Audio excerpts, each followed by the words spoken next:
Jacobo Grinberg described our world as a matrix 20 years before the Matrix movies came out. To him, it was science, not science fiction, and he was about to prove his theory when he mysteriously vanished, never to be found again. Jacobo Grinberg was 12 when his mother died from a brain tumor. This tragedy motivated him to study the human brain, leading him to pursue degrees in psychology and psychophysiology. He earned a PhD and established a lab in Mexico researching brain responses to stimuli. Grinberg was on track for a stellar academic career until he discovered something that changed everything. In 1975, he received an unexpected invitation to Los Pinos, the Mexican president's headquarters. The president's sister, Margarita López Portillo, introduced him to a mysterious woman known as Doña Pachita. On paper, Pachita was a cabaret singer and lottery ticket seller, but she was famous for healing people through paranormal procedures. Nothing about Pachita's methods appeared medical, yet people swore by her abilities. She had reportedly cured blindness, made childless women fertile, and brought people back from death's door. Traditional doctors and scientists dismissed her as a charlatan, but Grinberg decided to investigate with scientific rigor. What he witnessed transformed his understanding of reality itself. Pachita would become his mentor, and he documented her spirit surgeries in extraordinary detail. She performed these procedures using an ancient knife she claimed was a family heirloom. And given that Pachita claimed to be the niece of Moctezuma and sister of the Aztec Emperor Cuauhtémoc, who knows what power that blade might have held? In his writings, Grinberg noted she was capable of materializing and dematerializing objects, organs, and tissue. He watched as she waved this knife over patients, miraculously curing blindness, repairing broken limbs, and seemingly reversing the effects of aging. Grinberg had a scientific explanation for these supernatural feats. He theorized Pachita was manipulating the very building blocks of reality itself. But Pachita's most remarkable ability was her talent for vanishing. When the government pursued her for practicing voodoo rites, she would disappear completely. No matter how hard authorities searched, Pachita was nowhere to be found. Years later, she'd reappear looking like she hadn't aged a day. It seemed Pachita had found a way to exit our reality altogether, a detail that would become eerily relevant to Grinberg's own fate. In 1987, Grinberg released his most popular work, The Shamans of Mexico, 6 volumes written in an intense burst of creativity. The book argued that Mexico's shamanic traditions had been dismissed in favor of Western materialistic interpretations of reality. Instead of using science to debunk shamans, Grinberg used it to explain their work. This led him to become one of the first academics to compare our world to a matrix decades before the movies. His theory was revolutionary, yet grounded in observation. Grinberg proposed that Pachita could enter a state of pure energy where the normal rules of physics no longer applied. In this altered state of consciousness, she became capable of manipulating what he called organic structures at their most fundamental level. From this state, she could change reality, conjure organs from thin air, and cure illnesses without medicine. The implications were staggering. If Pachita could do this, it meant reality wasn't as solid as we believed. It suggested our world might be more like information that could be rewritten rather than fixed matter that merely existed. His peers in academia rejected these claims immediately, calling them pseudoscience and fantasy.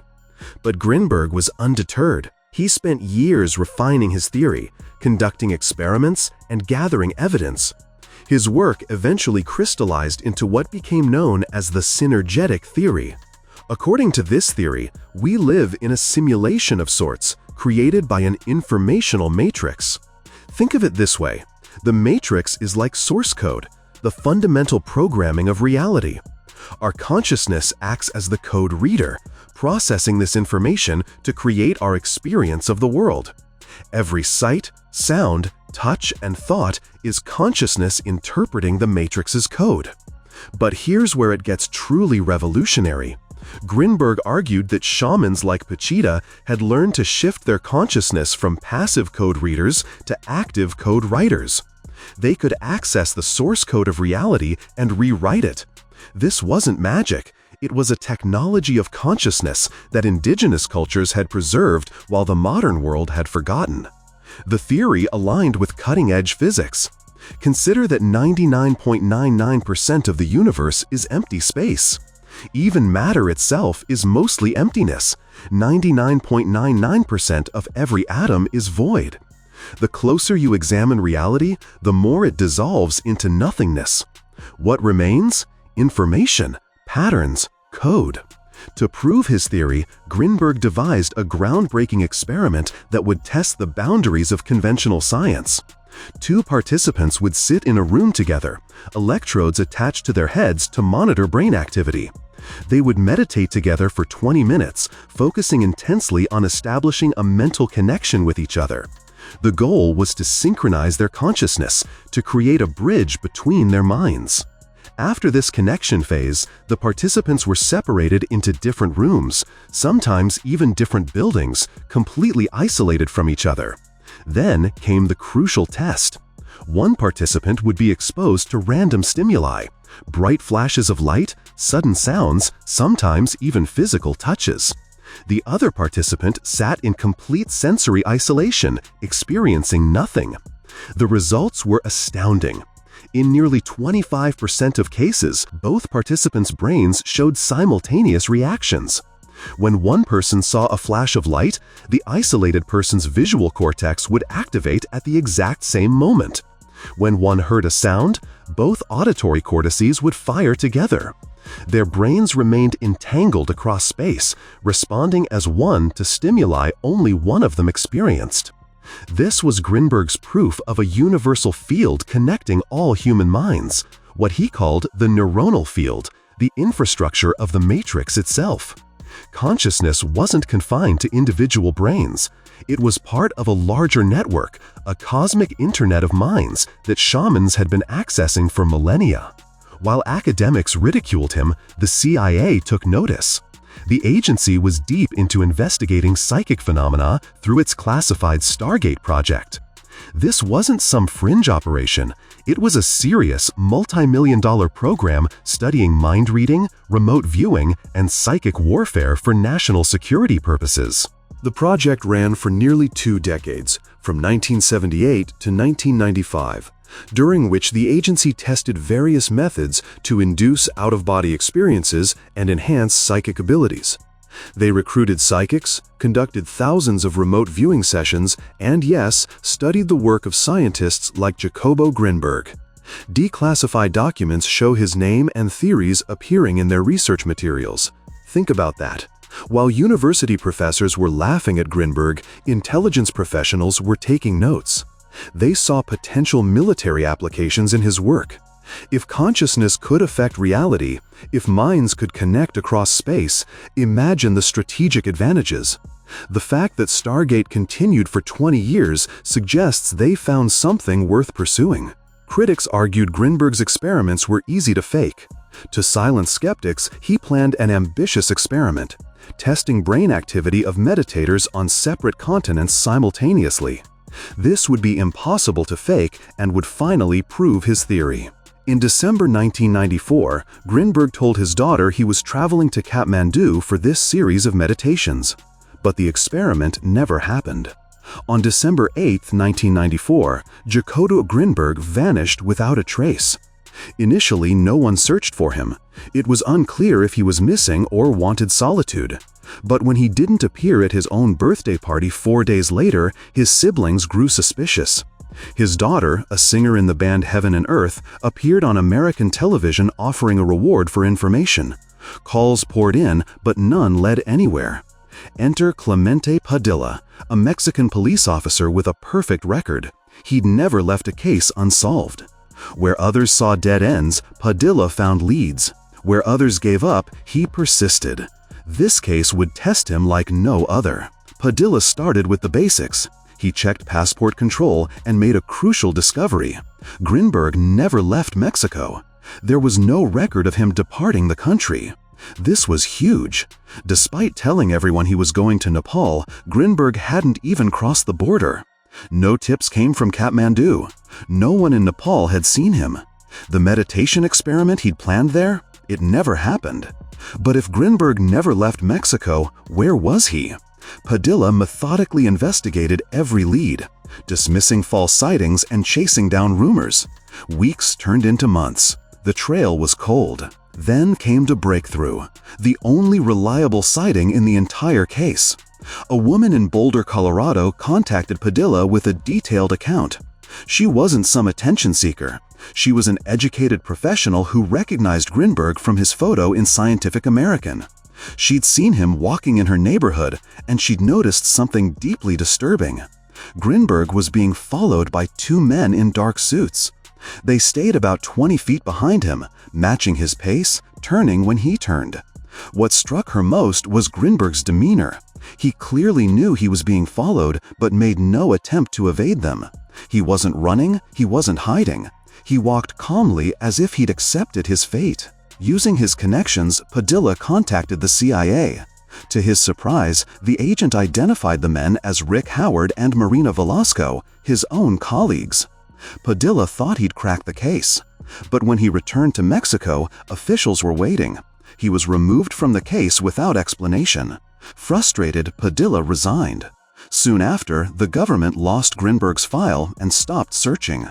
To this day, it remains the only case Padilla never solved. Several theories emerged about Grinberg's disappearance. The wife theory. Grinberg's second wife, Teresa, became the prime suspect, and for good reason. The scientist had left desperate voicemails for his siblings, complaining that Teresa was torturing him mentally. Their relationship had become a nightmare. Teresa was bipolar and consumed by jealousy over Grinberg's success and the attention he received, especially from female students and colleagues. But there was something deeper, more sinister about her. She had married Grinberg without telling her own family. Who was she hiding from? His inner circle found her suspicious from day one. His brothers, his daughter Estucia, his aunt Esther, even his first wife. They all believed Teresa was planted by someone who wanted to control or monitor Grinberg. Many doubted Teresa was even her real name. Her academic credentials appeared fabricated. She claimed to be a psychologist, but no one could verify her degree. She spoke multiple languages fluently, too fluently for someone with her supposed background. She had skills that didn't match her cover story. For months before his disappearance, Grinberg had stopped sleeping at home. Instead, he chose the discomfort of sleeping in his car, parked in different locations each night. What kind of fear drives a man from his own bed? After his disappearance, Teresa's behavior became even more bizarre. She cashed a check for 30,000 pesos, about 10,000 USD at the time. Not enough to kill for, but perhaps payment for services rendered? She was seen multiple times with a mysterious blonde woman who never left her side, even when Teresa visited homes to collect belongings. Handler? Controller? We'll never know. Teresa gave conflicting stories about Grinberg's whereabouts, telling some he'd flown to another Mexican city, others that they were going to Nepal together. Exactly 1 year after Grinberg's disappearance, December 8, 1995, Teresa vanished too. The timing was too precise to be coincidental. The CIA theory. Given the agency's interest in his work and the sighting with CIA agents, some believe they made him disappear. But this seems illogical. The mystery only spread his ideas further. It would have been more practical to sabotage his experiment and discredit him. The government theory. The Mexican government's removal of Padilla from the case raises suspicions. The government was wary of voodoo and witchcraft and might have seen Grinberg as a negative influence. However, no whistleblower has emerged despite multiple changes in government. The voluntary disappearance theory. Perhaps Grinberg simply wanted privacy. His disappearance ensured his ideas spread alongside the mystery. But this requires believing he'd abandon his family, which doesn't match descriptions of his character. The Matrix exit theory. The wildest theory suggests he learned Pachita's ability to leave our reality. To believe this, you must accept we live in a matrix and that such exits are possible. It's been over 29 years since Grinberg vanished. No one has successfully replicated his experiments, and his theory remains unproven by scientific standards. Much of his work vanished with him. But in perhaps the most poetic twist, Jacobo's disappearance serves as a reminder that just because you can't find something doesn't mean it doesn't exist. Whether he discovered too much, knew too much, or simply chose to disappear, Grinberg left behind questions that continue to challenge our understanding of reality itself. His story forces us to ask, what if consciousness really can reshape reality? What if the shamans knew something science is only beginning to grasp? And perhaps most unsettling, what if Grinberg found the answer and paid the ultimate price for it? The mystery of Jacobo Grinberg remains unsolved, but his ideas live on, spreading through the very disappearance that was meant to silence them.